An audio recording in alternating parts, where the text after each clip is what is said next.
Uma das coisas principais que eu acho de sucesso, assim, em qualquer tipo de caminho que a gente lide com o trabalho, porque pensando dessa maneira com o trabalho, é relacionamento. Eu nem coloquei a resposta aqui, mas acho que esse é um ponto fundamental. A gente tem que conseguir ter condições de dialogar com as pessoas, né? É isso que a gente vai fazer amanhã aqui, o workshop, já avisando quem de vocês vir. Começa às 10 da manhã, né? Amanhã vocês vão falar. Quem for de banda, a gente vai fazer um processo. De manhã eu vou explicar umas coisas, mas de tarde a gente vai fazer isso, que é o que muitas feiras, festivais chamam de mentoria. Eu vou estar aqui, ou aqui, sei lá, a gente vai parar, e a gente vai conversar. A gente vai ter que organizar isso de alguma maneira, fazer uma lista de quem tiver, vocês ajudam na produção, e a gente vai fazer uma rápida conversa de 10 minutos, e eu vou tentar dizer algumas coisas que vocês acham que eu possa conseguir ajudar vocês. Acho que isso é super importante. E isso, eu espero que os outros ouçam. Não é uma coisa, não vou estar dizendo especificamente só para uma banda, um músico, um artista.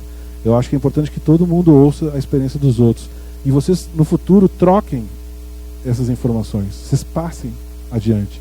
Porque eu acho que isso é muito importante para que a gente construa as situações, as condições para que as coisas possam evoluir a partir de um ponto de vista, a partir de uma determinada situação. Isso entra um aspecto que até, por sorte, eu estou conseguindo estudar um pouco, que é uma coisa meio estranha de falar, mas existe uma área de estudo chamada design estratégico. Design estratégico, eu estou fazendo mestrado na Unicinos disso, um negócio maluco, mas lida com projetação. Como não é o design, só o design das coisas físicas, né, ou dos produtos ou dos serviços, mas assim, de estratégias. A gente pensar como é que a gente parte de um ponto, de uma situação que talvez seja hoje entendida, para uma situação que a gente considere melhor, ideal. Ideal talvez seja difícil atingir, mas que a gente considere ideal. Então a questão da visão estratégica é de a gente conseguir mudar ao longo de um percurso de tempo e uma possibilidade de construção, a gente pensar quais são os passos que a gente tem que dar ao longo desse processo e como que a gente faz esse processo acontecer. Então é muito importante, em qualquer nível que a gente esteja desenvolvendo alguma coisa, que a gente tenha compreensão do que é a estratégia.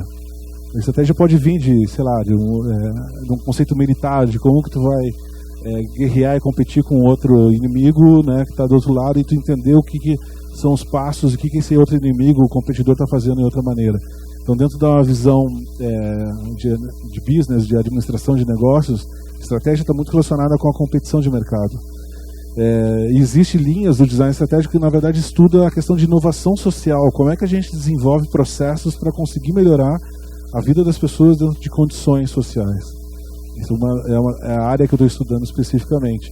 Mas, então, é necessário, assim, como é que tu parte de um desejo lá, tipo assim, eu quero tocar bateria, e como é que tu vira um baterista que está tocando numa banda, ou na tua banda, ou algo que tu desenvolva depois de um tempo e chegar em determinado lugar, né? Então, isso é um pensamento que é muito claro em passos que a gente consegue dar. A gente pensar em estratégia, em termos estratégicos, isso é algo que a gente deveria absorver não só como artista, mas nesse caso pensando mais como empreendedor.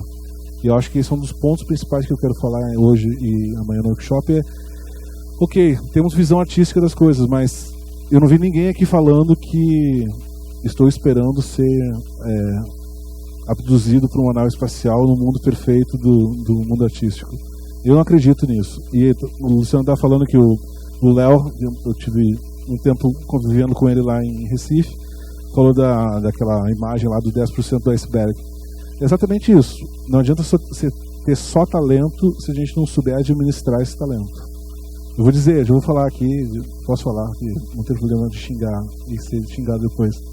O cantor da minha banda, Tom Bloch, é um cara que é extremamente talentoso.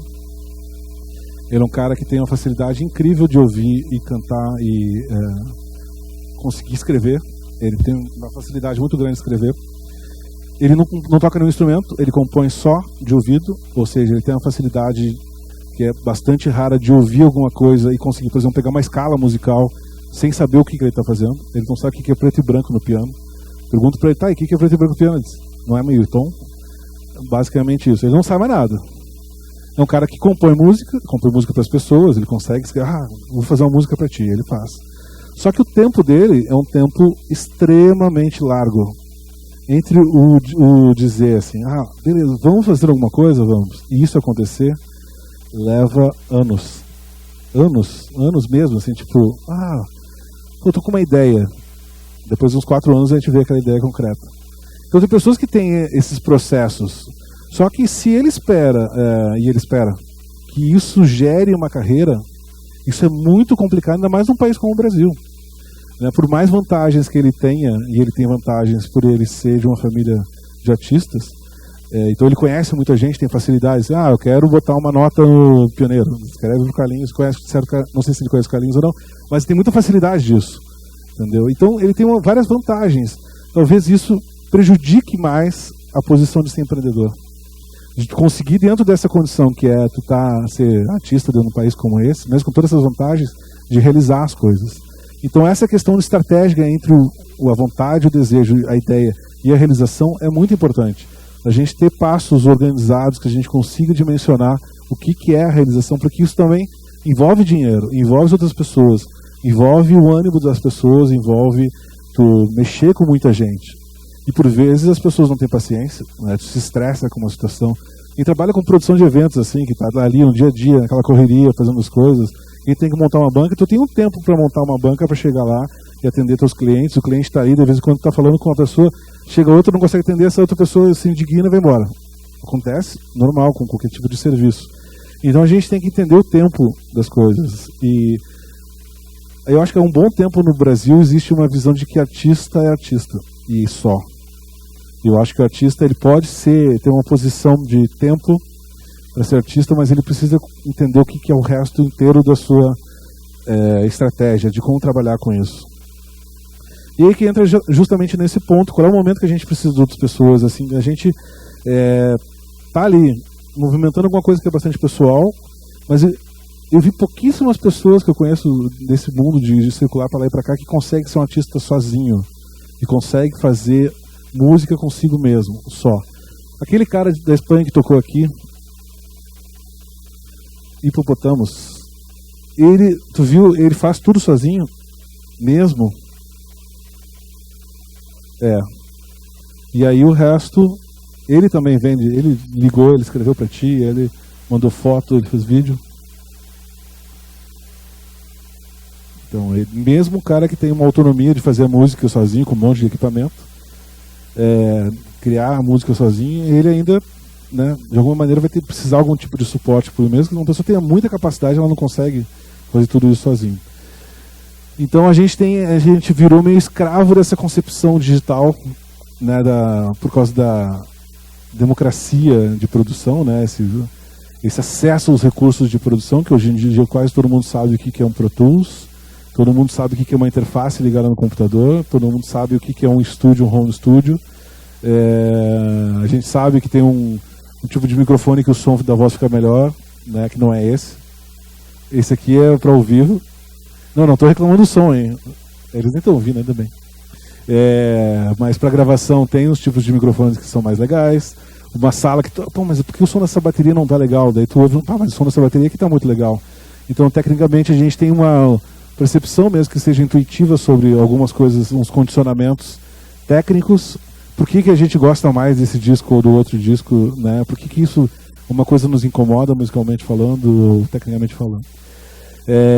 Ou seja, é muito difícil a gente fazer qualquer coisa sozinho dentro desse universo. Então, é muito importante que a gente tenha essa compreensão, que por mais que venha do teu desejo, de uma vontade, seja o que for, que a gente tem que entender que a gente está num ecossistema. E esse ecossistema, ele gira com todas essas coisas. A gente compreender o que é o governo, isso, o que é uma universidade que está ajudando, o que é a nossa disposição, o que é o cara que é dono de uma casa noturna, o que é sei lá, o patrocinador, a cerveja que tu bebe numa festa, o que é o pessoal que trabalha na técnica de som, o que é essa estrutura física aqui dentro de uma organização como o SESC, que tem uma estrutura que tem a capacidade das pessoas sentar, tem um microfone, som, projetor e tudo mais, que vocês estão aqui.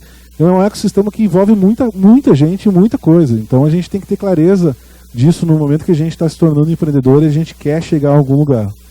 Ou seja, esse fluxo é um fluxo constante, diário, que a gente pensa, a gente desenvolve desejos e cria problemas para nós mesmos, e aí a gente tem que achar soluções dentro desse ecossistema. Muitas vezes são intuitivas, mas muitas vezes elas podem ter algum tipo de suporte que seja de um estudo, ou de um relacionamento, ou de experiências que a gente tem.